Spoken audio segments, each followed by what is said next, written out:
What's good, YouTube? It's your boy Nick, and I'm back with another video, as you can see. And before we get started, if this is your first time on my channel, please make sure you like this video if you like it. Don't forget to click that subscribe button, and don't forget to click that bell so you'll be notified whenever I do make new videos. You know what I'm saying? So today we are about to react to the bizarre things Michael Jackson tried to buy. You know what I'm saying? Yo, Mike had money, bro. Still do. Dead. You know what I'm saying? But that sounds crazy, but it is what it is, bro. It's facts, though. But without further ado, man, let's get straight into the video. Celebrities buy cars, mansions, maybe even private islands. But Michael Jackson, he tried to buy the skeleton of the Elephant Man, a comic book empire, and even an entire country. Well, he's great, Michael. I mean, he's a great fella. I mean, I don't know if you've met him and stuff.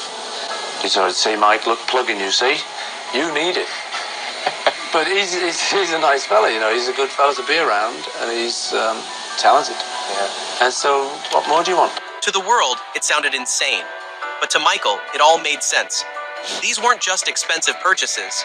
They were symbols, messages, pieces of a bigger story the world never fully understood. From Marvel superheroes to ancient Egyptian relics, what MJ tried to buy reveals more than just his wealth. It exposes his obsession with legacy, identity, and escaping the very world that made him a legend. So buckle up, because this isn't just a list of strange purchases. This is a look inside the brilliant, mysterious mind of the King of Pop.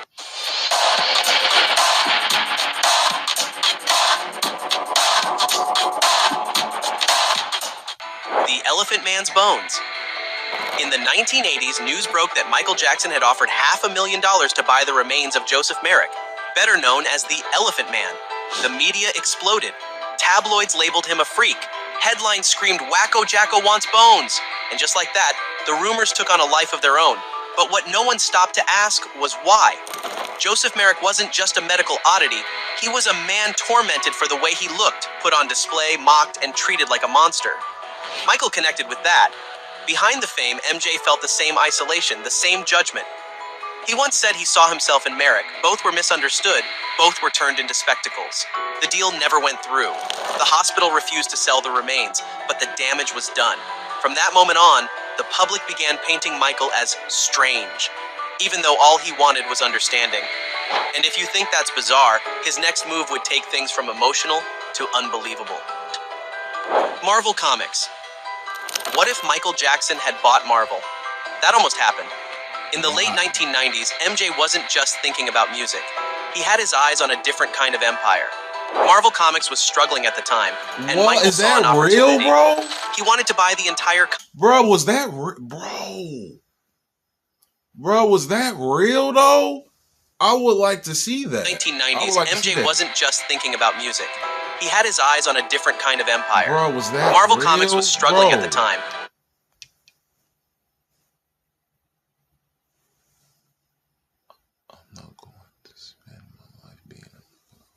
Bro, like, this is actually pretty cool, bro. How can I get my hands on this? If anybody know how I can get my hands on this, man, let me know in the comment box, bro. Opportunity. He wanted to buy the entire company. Why? Because he dreamed of playing Spider-Man. Yep. Seriously. Yep. He loved the character so much, he was willing to buy Marvel just to make that dream a reality. He even met with Stan Lee and reportedly spoke with lawyers and investors to explore the purchase. And Stan later confirmed, yes, MJ was serious. It sounds wild, but it makes sense when you think about it. Michael saw himself in Peter Parker, a misunderstood figure with incredible power who lived under constant pressure. The deal never closed. Marvel eventually turned things around and was later bought by Disney. But imagine the alternate timeline. Michael Jackson as Spider-Man, swinging across movie screens before the Marvel Cinematic Universe ever existed. And when buying Marvel didn't work out, Michael took the fantasy into his own hands with something even bigger. A Marvel-themed amusement park. If Michael Jackson couldn't buy Marvel, he'd build his own version of it. After the Marvel deal fell through, MJ reportedly came up with a bold plan, an amusement park inspired by Marvel superheroes. Not just rides. Not just characters. He wanted to create an entire universe where music, fantasy, and comic book magic came together. Some say the park was going to be part of Neverland. Others believe he was scouting new land entirely to build it from the ground up. Rumors even suggest he reached out to engineers and designers to develop the concept. He imagined a place where kids could escape reality, just like he always wanted to. Where Spider-Man swung through the skies, Iron Man lit up the night, and MJ's music played in every corner. Was it a fantasy? Maybe, but Michael Jackson didn't think small. He thought in worlds, in experiences, in dreams. The Marvel Park never happened, but it showed the kind of vision he had, the kind that didn't fit inside charts, labels, or headlines.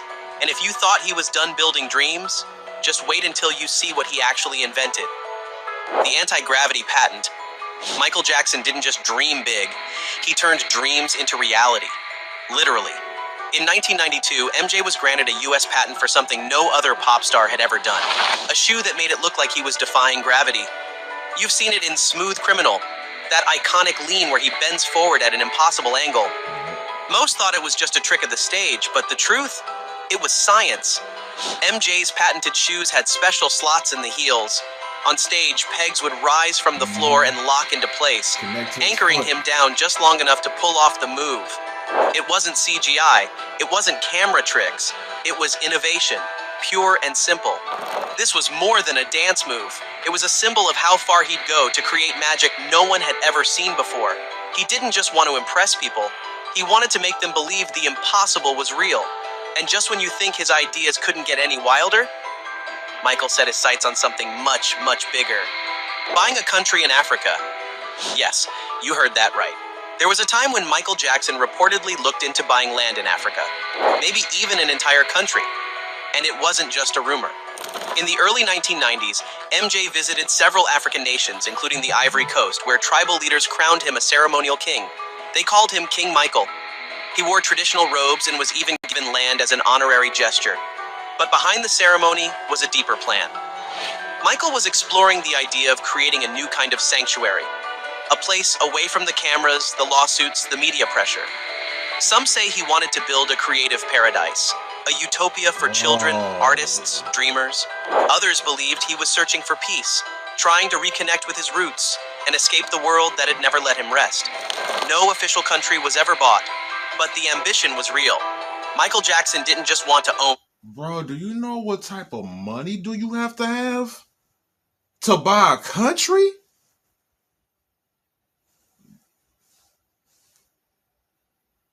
Man, he was different, bro. Mike was different. That finally felt like home. And if you thought that was strange, what he did next had people questioning if he was chasing immortality itself. The oxygen chamber. In the late 1980s, a photo leaked that sent the media into a frenzy. Michael Jackson was lying inside what looked like a futuristic pod, a hyperbaric oxygen chamber. Rumors exploded. MJ sleeps in a space capsule to live forever. He's trying to stop aging! He wants to live to 150! And the world believed it. The truth? Yes, the photo was real. And yes, Michael did own a hyperbaric chamber. But he later admitted the photo was staged, on purpose. He wanted to feed the mystery, create buzz, and keep people talking. But here's what most people missed. Michael was obsessed with health. He hated getting sick. He feared aging. He believed in alternative therapies and cutting-edge treatments years before they became mainstream. To the world, it looked bizarre. To him, it was survival. The oxygen chamber was just another example of how far MJ would go to protect his body, and maybe even escape time itself. But his next obsession would take him far beyond science, into the past. Egyptian artifacts and the Sphinx. While most people collected watches or cars, Michael Jackson was busy collecting history.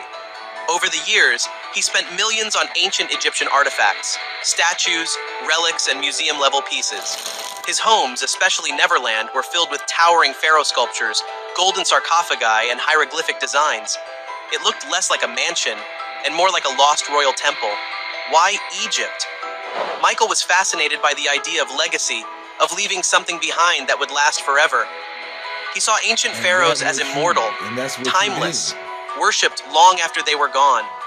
Some even say he believed he was royalty in a past life. At one point, rumors swirled that he tried to buy the full-size Sphinx replica in Las Vegas. Was it true? No one knows for sure. But given the things he did try to buy, it wouldn't be surprising. For Michael, Egyptian culture represented power, mystery, and eternal life. And in a world that constantly tried to break him down, this was his way of building himself up. piece by piece. But MJ's most legendary purchase wasn't ancient. It was modern, musical, and it shook the entire industry. Buying the Beatles catalog. I had a feeling that In 1985, Michael Jackson made a move that stunned the entire music world. He bought the ATV Music Publishing catalog for $47.5 million. That wasn't just any catalog. It included the rights to most of the Beatles' greatest songs. Hey Jude, Let It Be, Yesterday, all under Michael's control. The wild part? Paul McCartney had once told MJ about the value of owning music publishing. Michael listened. Then he outbid Paul for the very rights to his own songs. Fans were shocked. The media was brutal. Some said it was betrayal. Others called it genius. And financially, it was one of the smartest deals in entertainment history. MJ later merged the catalog with Sony, creating a powerhouse worth over $1 billion. This wasn't just a purchase, it was a message. Michael wasn't just a performer, he was a businessman, a strategist, a king who knew how to play the long game. And while people mocked his spending habits and called him eccentric, moves like this proved he was always 10 steps ahead. To most people, these stories sound bizarre. Who tries to buy a skeleton? A comic book empire? An entire country? But Michael Jackson wasn't most people.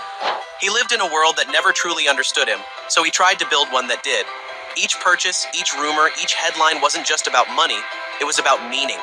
About control, legacy, imagination, and maybe even survival.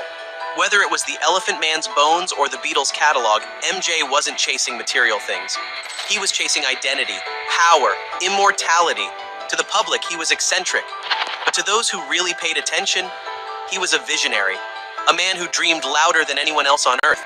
And maybe, just maybe, that's what made him so hard to understand. So now we ask you, was Michael Jackson simply strange? Or was he seeing something the rest of the world wasn't ready for?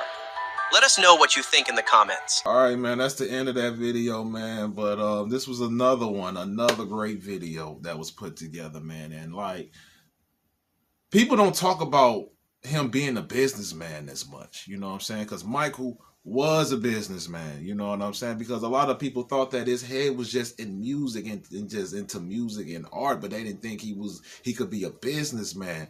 And that's why he shocked Paul McCartney when he bought the Beatles songs. When he bought that catalog, it surprised him. You know what I'm saying? It shocked him. But betrayal though, I don't look at it as like betrayal. I look at it as it's business. It's business. That's all it was. It's business. You know what I'm saying? That's all it was. It was business, man. But the fact that he tried to buy a country though, bro. Michael was, like I said, Michael was just different, bro. Michael got a different type of money, bro. I always felt like Michael printed his own money. You know what I'm saying? That's how rich he was, man. You know what I'm saying? But this was a cool video, man. I hope you guys enjoyed it as well. You know what I'm saying? And I'm going to end it off right here. You know what I'm saying? And before you guys leave, make sure you click that like button if you like this video. Don't forget to subscribe to the channel. And don't forget to click that bell so you'll be notified whenever I do make new videos. You know what I'm saying? But I've been your boy, Nick, and I'll see y'all in the next video, bruh. Peace.